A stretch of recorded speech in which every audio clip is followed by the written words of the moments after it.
continuing the conversation on brain rot and how to stop the overconsumption of mindless online content. Will it ever end? Digital wellness expert Lisa Chang is joining us with more. Good morning. Good morning. Will it ever end?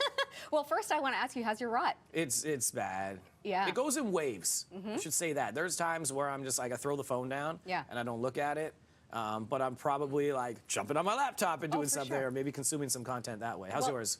Terrible. Because as you know, in our world, we have to be on the phone for work. Yeah. But also there is that temptation to scroll. And, you know, there's so many different types of brain rot.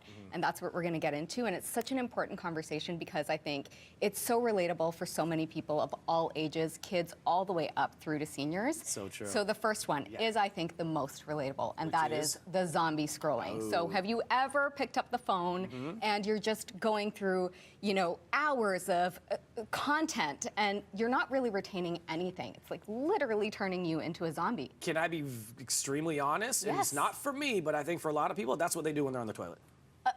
Listen. Be for real. Like people just sit there and they're like, they don't care what they're seeing. They're just like, I'm bored. You know, this has suddenly turned into a therapy session as well as a physical therapy session. I'm just saying, and not me for telling you for a friend. For sure. And what else we got? The next one is doom scrolling. And I think given today's climate and today's day and age, a lot of us are doing this without even realizing it. And that is consuming really negative content, you know, all at once and consuming a lot of it. So we really want to be mindful of how we're taking that in and also how it's making us feel.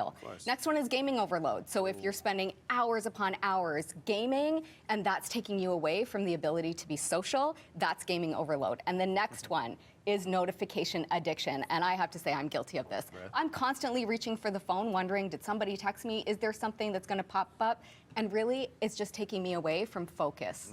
Okay, so we know that brain rot is bad. Yes.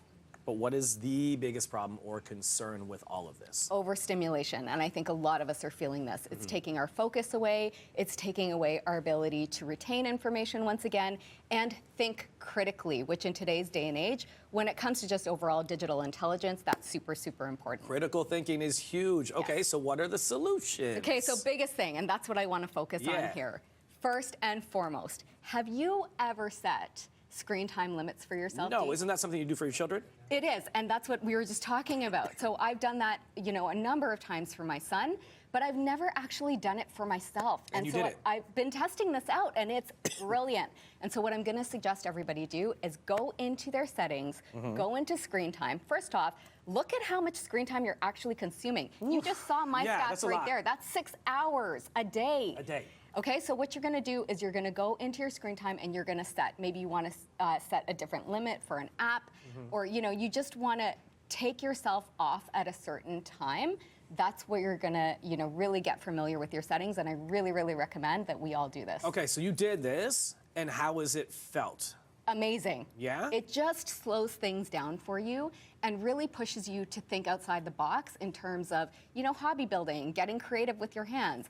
That's really what it's all about. Wow. Okay, so what are some of the other ideas that we can do if we're just not like locking out our screen time and doing that? Okay, so we can use tech for good. So we can actually use technology to help stimulate our brain. So one of the biggest ways is something simple like an e-reader. An e-reader is a great way to consume, you know, books and audiobooks, but they can do so many other things as well. You can listen to podcasts, you can even use it for journaling. So I'm going to recommend that that is a really great positive screen. Okay. The next one is there's a ton of apps out there, Dee, that you can use to actually exercise your brain. I found a great one called Elevate. This is actually a fave of mine. What this is going to do, it's basically a personal trainer for your brain. Okay. It's going to use mini games and puzzles to improve your memory, your vocabulary, your math skills. It's going to improve cognitive skills as well, like focus, processing, and comprehension.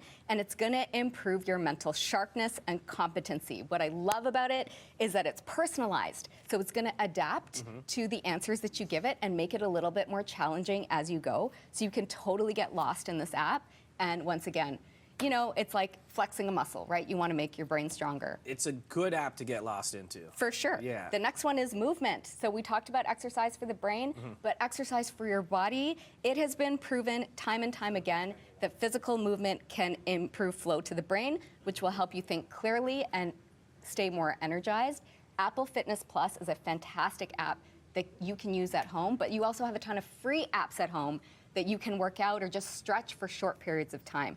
So really, it's about, getting away from the screen, but also using it for good and getting your body and your brain moving. There you go. No more brain rot, everybody. We got some solutions, Lisa. Thank you so much. Yes, All right. for sure.